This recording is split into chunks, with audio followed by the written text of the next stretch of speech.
Hi hello అండి, అందరికి కూడా ఆఫ్టర్నూన్ అండి. ఈరోజు మధ్యాహ్నం స్పెషల్ లంచ్లోకి రాగి ముద్ద అండి. ఈ రాగి ముద్ద కావాల్సినవి అండి. స్పెషల్గా రాగులతోనే రాగి ముద్ద చేసుకోవచ్చు.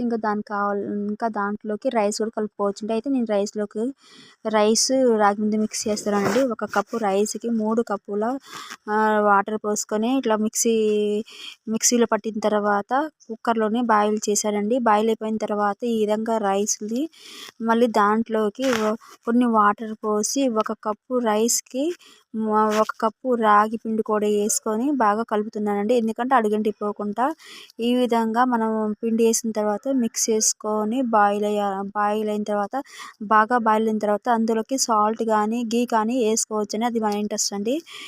ఈ విధంగా బాయిల్ అయిపోయిన తర్వాత మనం మంచిగా కొద్దిగా చల్లారిన తర్వాత అండి ఈ విధంగా సింపుల్ దానిలోకి ఆకుకూర కానీ పప్పు కానీ ఇంకా చికెన్ మటన్ కానీ ఏమైనా వేసుకోవచ్చు అండి. పిల్లలకి హెల్తీగా అండి.